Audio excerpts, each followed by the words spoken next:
Man, it feels like we're having our classic shonen moment with Ranking of Kings. Is this whole thing where there's this really crappy stuff happening and it's just, we're waiting for people to show up. It's like the Goku going through this entire snake way while everybody's just getting tore up. That's exactly how I'm feeling with episode 13 of Ranking of Kings.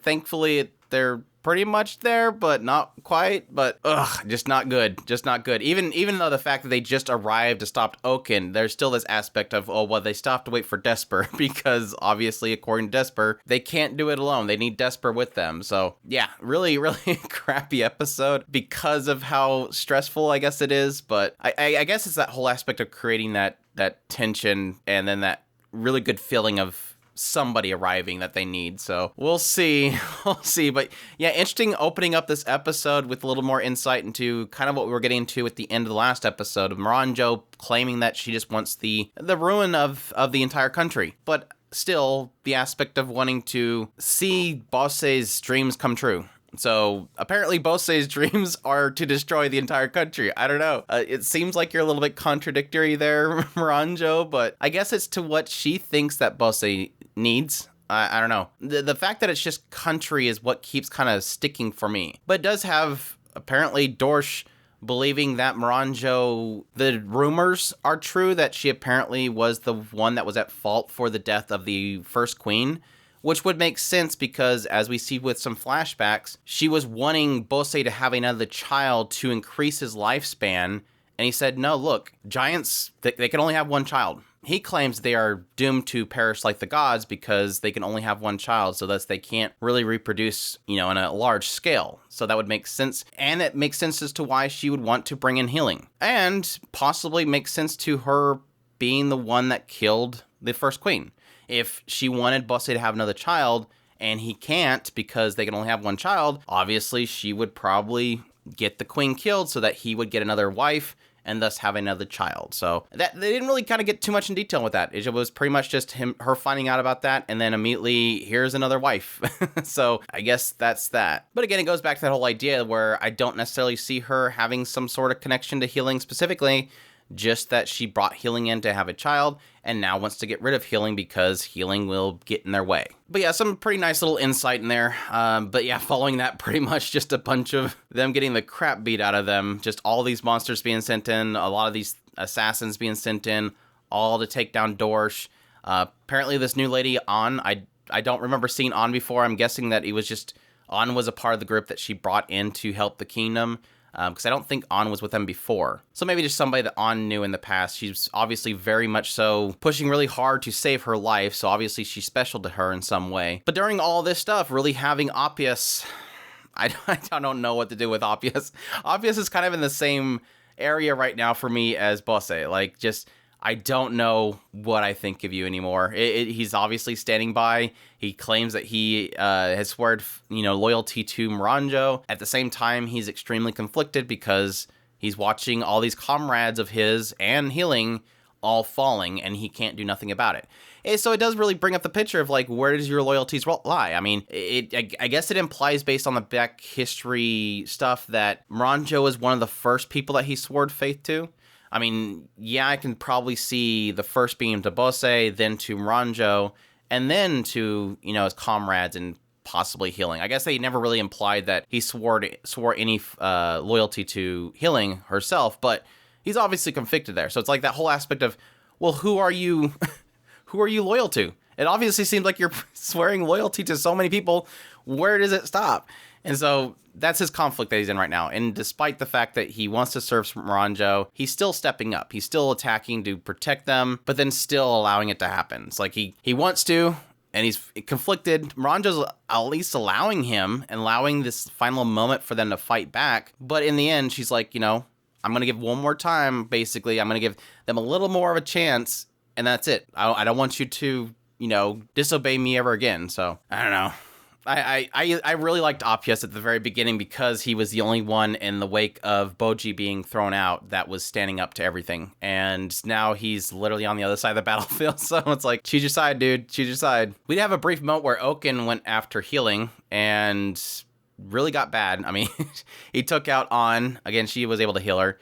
harmed healing. She was able to heal herself, but then she used like a holy light blinding ability, and that just completely threw Oaken off, and he just left. Which sucks, because in doing that, he just leaves off to the village and starts massacring people in the village, but at least for the moment, healing was fine. But yeah, Dorsch was great as always, just kind of standing up. He obviously has learned his lesson from his previous fight.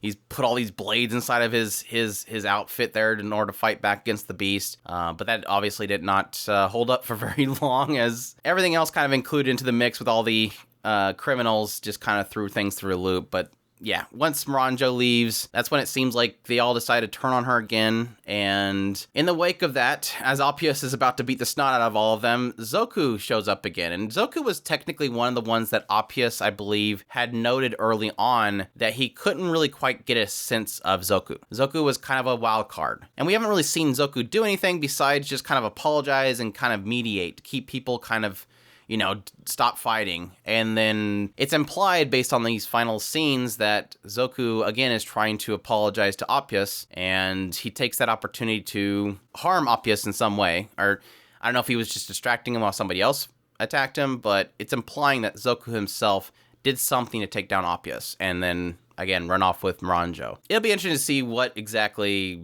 is Zoku's thing. Like, what exactly does he want? It seemed like early on he just wanted the crown. So he's walking around with the crown. Does he want to take over the country? Does he think Moranjo is the way to do that? Why are they still toting around Moranjo? What exactly do they want from her? Is a big question mark. I mean, obviously, Black at least was taking note of Moranjo because she can turn to gold, but it's not as if she has to stay golden. So what are you going to get out of that? Doesn't make any sense. The country seems to be worth more than anything else, but so that's the assumption, is that's what they're going after. But yeah, like I mentioned earlier, Oaken going to the village and starts to slaughter people, which I wasn't really looking forward to. I mean, if you can give Oaken one thing that he's going to like, which he's already implied that he loves watching people suffer, what better fuel do you have than a bunch of villagers that can't fight back? But yeah, thankfully Boji and the commander and all them show up. And again, that's when we were implied at that point that the commander, based on his conversation with Desper claims that, you know, you cannot beat Oaken no matter what. And additionally, Boji, he's the natural enemy of Boji. Basically implying that the fighting style that Boji has is what I'm getting from it. The fighting style that Boji has is not going to work against Oaken, which I think is implied in this episode because On shoots these daggers into Oaken's eyes and his mouth, and it immediately, his blood gets sucked back into his mask and the things come out. So it implies that Oaken has like some incredible regeneration ability. So thus Boji, who his whole thing is to pierce, you know, critical points, they're just going to get healed up probably. I mean, if you can assume that if he can heal those daggers in his eyes that fast, little precision needle pokes in certain locations probably going to be healed up way too fast. But even still, Commander can't really allow Oaken to just massacre people, so he's going to fight him anyways. So my assumption there is hopefully he'll be able to hold off him long enough. We're probably going to get to a point where the Commander's going to be in a really bad position, and then Desper will show up with some... I think we've already established that Desper's not a good fighter. It's just probably Desper has plans. He knows how to really kind of assess the situation and give them a plan they need in order to take him down. But yeah, he sends Boji up ahead of them to go help out healing, so we'll see how that turns out. I think we've waited long enough. Again, I'm going back to the whole shonen shtick thing where we have to have just this long wait for somebody to show up in order to help out the situation. So it'll be, I guess, more of a payoff when Boji finally does show up and help healing and all them out with the situation. We also had a really brief scene of Bebin showing up to Daida in prison. So I'm wondering if next episode we'll possibly get a conversation there of Bebin going, dude, what the hell is going on? Like, can we talk about what the hell is going on now? Like, and I think that's probably what we're going to get from that encounter, is finally seeing Bebin confront Bose to really kind of say, look, what do you want?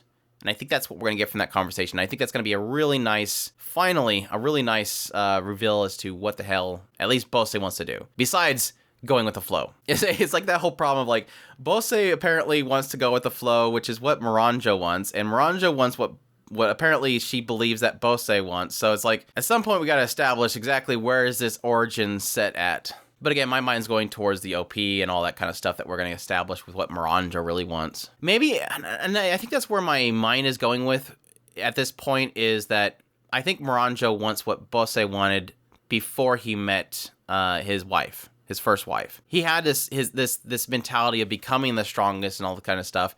And I think at some point when he had Boji, he obviously changed. He decided he wanted to open up a country, a home for Boji. And so he changed. And then now we, technically again in this episode established, Moranjo doesn't like, she believes that his family made him weak.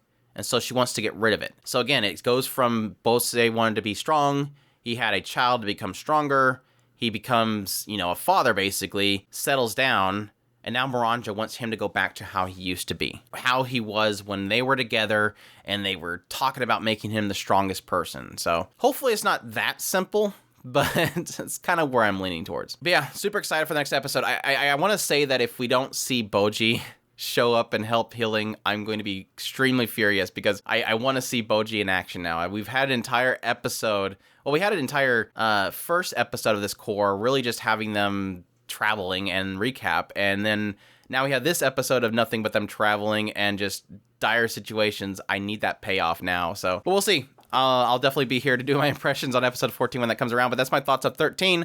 Hope you guys enjoyed this episode. If you did, leave a like down below, comment, let me know what you thought of the episode, subscribe if you haven't already, share this video if you can, support us on Patreon or throw a tips link in the description below. Definitely appreciate everybody it does, and y'all take care.